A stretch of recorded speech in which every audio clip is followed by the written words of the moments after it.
my husband and I met at the University of Tennessee while he was stalking me. He was so in love with me. And tell me, you said, what did you say your name was? Because I'm in brain fog. Nick, let me tell you something. I was cute, Nick. I was so cute. I was thin, and I had eyebrows. And my husband was so tickled with me that he bought me presents for no reason, no special occasion. I guess you boys know what he was after. He got it. So now, and that was sinful. It was the 80s. So I had a bunch of kids by him and married him, had a bunch of kids, and then now, Lord, we've been married, it'll be 28 years in April.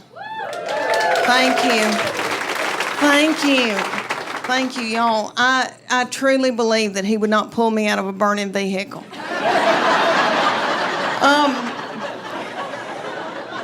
I've had a big week. I've been in Portland, Oregon this week. Yeah, and they're so weird. And the little guy that introduced me did not identify as human. And so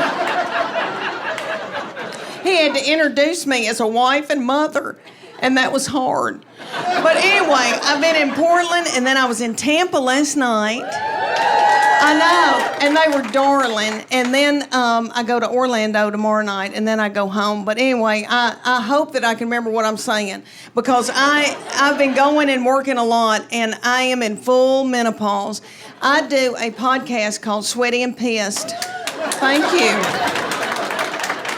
My nurse practitioner, I do it with her, and she's brilliant. So she talks about the medical part, and I talk about pinto beans. But anyway, she just did my annual, and I'm 54 years old, and she said, Leanne, you got to take that IUD out.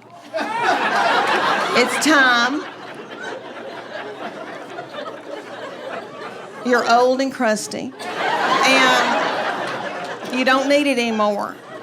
And it hurt my feelings, because I always thought I'd be able to have children as long as I lived, which was crazy, because I'm 54, I'd leave a baby at Target by accident. But anyway, she put on a big headlamp, went in and got it, and then let me borrow it later for a hike. But let me tell y'all, my husband never had a vasectomy, and he said, I'm not going to get one, Leanne, because what if something happens to you? I know, and I need to marry a young woman, and she wants children. And I said, bless her heart. I'll pray for her.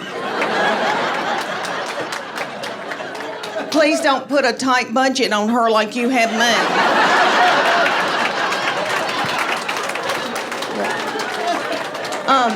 Okay. My husband and I are empty nesters. These children walked off and left me with their daddy, and he is so not fun. Because he's got to make a living. He's got to make a living, and all that money going out. Everybody's getting their eyebrows waxed and stuff like that. So, and you know, kids walk out of a room, they don't turn the lights out when they leave, and that makes a man a butthole. But it's just me and him, and we've got 2 beagles that we are in love with, and we just sit and kiss them in the mouth. And because we miss these kids so bad. And we let them sleep in the bed with us, these dogs. And they're nasty.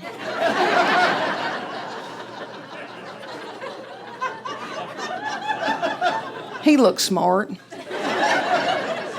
Do you do math? I know it, honey. I get it. I dig it. Okay, so I didn't mean to get off on that tangent. Okay, so we get in the bed. We've got 2 beagles. The oldest one is from Ogden, Utah. My husband got him on a business trip and flew out there on a company plane, and the plane needed to be worked on, and so he went to a parking lot and called me and said, there's a man in a parking lot with a box full of beagles, puppies, and I want one of them. And I said, this isn't a good time for me. And he said, it'll be fine, and hung up the phone. But that beagle has been yummy, and he's now 12 years old. He's a little old man, white in the face. I know he's yummy, and my husband worships him. So we get in the bed, and my husband pulls him up to him and spoons him in the bed. And that old beagle looks at me like,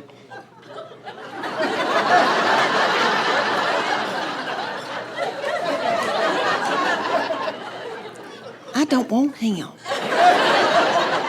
I want you. And I say, hold on.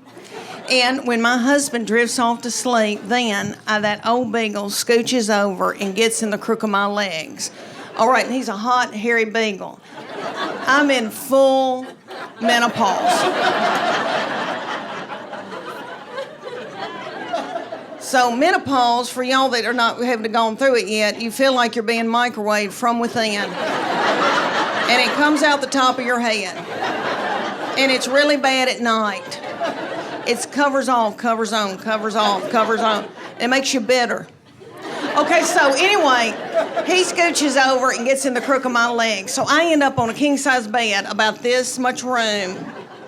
Then the little beagle, who's a pocket beagle named Gigi, who is yummy, she gets in the bed, turns around several times, backs her little butthole up against my face. And I don't care because I love her. And I just want to sleep, and it's not going to happen. Because when you're in menopause, you don't sleep. And I don't want to get hooked on dope. So I take melatonin, passion flower, GABA, L-theanine, valerian root, and pray to the dear Lord that I can fall asleep. And just when I get in a deep REM, my husband, about 2 o'clock in the morning, I don't know what happens, but he jostles awake, reaches over, and grabs one of my breasts.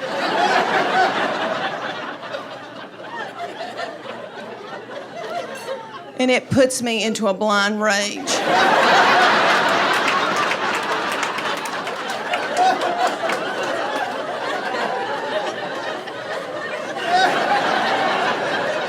And I know you boys need that. And that's the way God made y'all. And when I get to heaven, I'm going to ask him about it. That's how y'all show love. But I say to my husband, I know you want to do it, and I'll do it. I'll do it. But can we do it before 10 o'clock? When I know my name, and I know your name. But I waller in the bed all night. I waller. Do y'all know anybody from Tennessee? Do I need an interpreter? Oh, okay. We say words like waller. We waller dogs and waller babies, and I'm wallering in the bed all night. And then I get up the next morning, and I think, oh, I'm going to clean out a closet. I hadn't slept one bit. This Fitbit says to me, you hadn't slept, girl. Okay, so I go to clean out a closet, and I end up in the driveway, and I don't even know how I got there. Let me tell you boys up here in Naples, y'all, I saw these fancy cars out here. My husband is very, very tight with money. Let me tell y'all that I'm driving a 2009 white Honda Pilot that's got 235,000 miles on it. Last year, lights started coming on saying, get out, Leanne.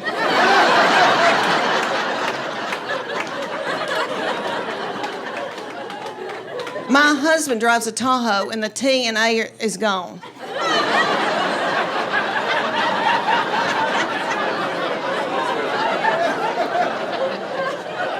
He is very tight and has been saving for our retirement since he was 26 years old. I know.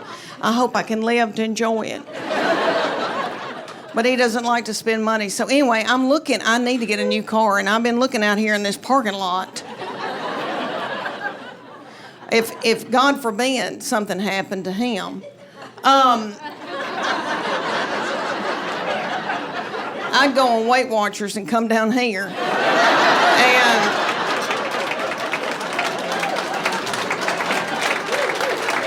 Even though, Lord, me and my best friend, we've talked about it because I'm 54, she's 55, and we've talked about, Lord, what if we had to get a man? What if we had to get out here and date?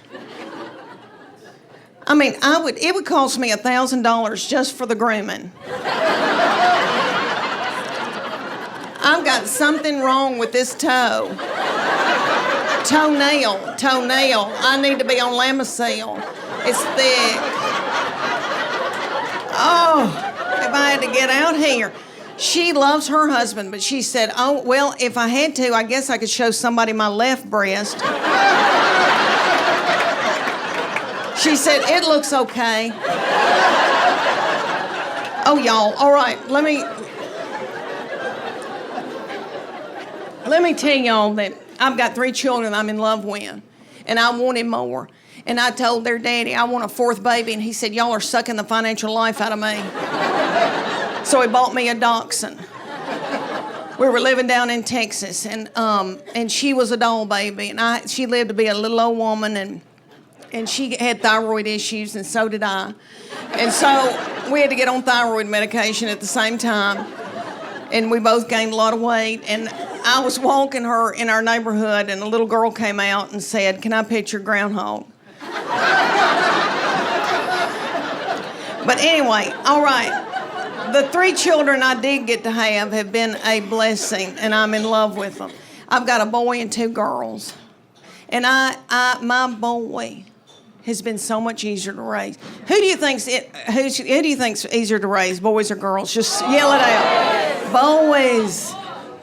Every once in a while, there'll be a frail little woman yell out, girl. But I think she's being threatened.